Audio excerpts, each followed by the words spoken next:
Just a few days ago, the Adventist World published this article right here about abortion. The author is Chantal Klingbeil and the husband is Gerald Klingbeil. And although he did not write the article, guess what his job is? He's one of the editors for the Adventist World and Review. So I personally contacted him about this article. So this video will be addressed to both of them and we'll learn many important lessons. Have you been outraged lately? It's difficult to follow any news announcement or scroll through any social media feed without being bombarded with angry comments by outraged people. Of course, there is a reason for that. More outrage means more clicks and more shares. Okay, stop right there. People are outraged or upset because they are actually outraged or upset. To claim that people are upset simply because they want more clicks and shares, not only is that terribly insulting, it's simply not true. Because guess what? People have been outraged or upset about various reasons long before the internet or World Wide Web even exists. If there is one issue that causes outrage, perhaps in a world that conjures up more than its fair share of outrage, it is abortion. Again, stop right there. Go ahead and read that slowly. One issue that conjures up more than its what? More than its fair share of outrage is abortion. The Adventist Church's official position states right here in black and white, the preservation of life enshrined in the Sixth Commandment places abortion where? Places abortion within its scope. Jesus reinforced the commandment not to what? Not to kill. The Adventist Church officially teaches right here in black and white that abortion is murder. These are not my words. These are the words of the church. Open up any medical textbook and it will describe abortion in very graphic terms of physically going into a woman's womb and dismembering the child while it is still alive. Like this abortionist said right here, she likes to rip the spine out of the child's back. Chantal Klingbeil makes the incredibly disturbing claim that physically dismembering a living child conjures up more than its fair share of outrage. Question: how in the world does she come to this conclusion? She doesn't say. How is it possible to be too angry about the violent, premeditated killing of children? She doesn't explain. She just says that people are too upset about this. For some, the word abortion immediately associates with babies, murder, greedy medical systems, and selfish people who want to live immorally and shy away from consequences. For others, the same word conjures up a harsh history of young women, some barely out of their childhood themselves, being used and abused, then left to carry the pain and shame of an unwanted child. And for others, abortion immediately calls up something they want to forget. I'll go ahead and stop again right there. This is an Adventist author who works for the GC and who is aware and conscious of the problem of abortion within her own church, writing in the flagship journal of the Adventist Church to a primarily Adventist audience, yet who ignores a huge group of people who are actually sincerely concerned for the witness of our church. There are actually Adventists out there, the majority of them, who do not like that our church continues to officially, the word is officially, publicly support abortion and are actually concerned how this affects our mission, concerned for our complete lack, there's that word, lack of biblical evidence, and who are concerned how this tarnishes the reputation of Jesus. It is all about Jesus. Question: why is it that whenever leaders in the Adventist Church talk about abortion, they always, 100% of the time, they always mention the woman and never talk about Jesus? You notice that? It's always about the woman, the woman, the woman, the woman. But you never hear about Jesus and what he might think of his church supporting the killing of children, and you never hear him talk about the unborn child. It's always about the woman. You notice that? Let's change the tone. Again, if you can't be angry about the murder of children, then what can you be angry about? This is an important and relevant question because why change the tone if the tone is justified? Chantal Klingbeil doesn't answer this. She has, of course, no problem telling all of us what to do, but she won't explain why. In this world of confusing noise of angry people shouting, I want to be different, I want to advocate not for a cause or a right or even what? To be right, I want to advocate for life. Fact number one, the overwhelming number of people who actually advocate to end abortion do not shout because they know that shouting is not very helpful. And number two, you can find plenty of people who shout to support and defend abortion. In fact, maybe Gerald and Chantal Klingbeil do not know this. As involved as they are in media and writing articles about abortion, it's difficult to imagine how they would not be aware of this, but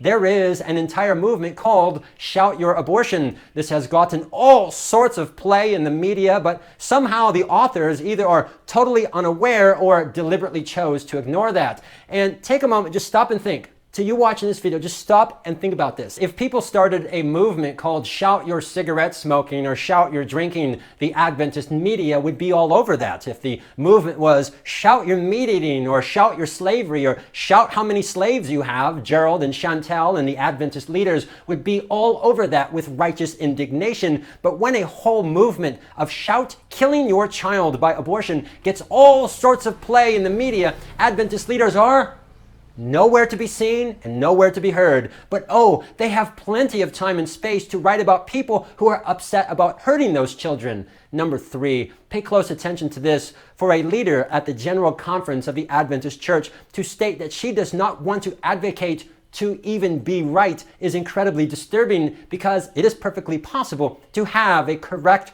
moral biblical witness without shouting or being angry, and the fact that other people are shouting or angry is by no means a justification to abandon what is right. And to prove the point, here's a great question. This is a great question for Gerald and Chantal. If people get all upset and angry about tithe, if people use all caps online to shout about returning tithe, should we stop tithing because they are angry? If our moral witness on tithing should not change because people are upset, then why should we not have a clear moral witness on the murder of over 40 to 50 million children every year? I don't want to be right. The fact that this sentence was approved and was actually published reflects terribly on the editors. Number 4, how in the world can you not advocate against abortion or advocate for the right to life, but then claim that you want to advocate for life itself? This makes absolutely no sense, and anyone who has even a rudimentary knowledge of Adventist history can see that this is the same type of airy-fairy spiritual woo-woo about the sanctity of life, the sacred nature of life. Again, this is a deliberate attempt using misleading language and euphemisms to ignore the fact that a little boy or girl will be violently killed. I want to step out of the noise and say that I know from experience that life can be messy and extremely complicated. I do not want to condemn or try to be your conscience. Again, stop right there. This is the year 2020, and the Adventist Church's official magazines are continuing, even until now, to claim that killing a child is a matter of conscience, just like keeping the Sabbath. And to prove the point, I personally contacted the editor and husband, Gerald Klingbeil, and I asked him for the Bible verse, the biblical evidence to support this. And not only, of course, did he not give any scripture, but he himself argued, quote, "The Sabbath Sunday issue and the Adventist understanding of its role in end-time scenarios seems to underline this point. This is completely insane. The Adventist Church has publicly taught that violently killing a child is a sacred religious right, just like keeping the Sabbath. Yet for over 30 years, they have never provided even one shred of evidence why this is so. When I asked him several times in a very polite, respectful manner for the scripture, just like other leaders, he just ignored me. They just make these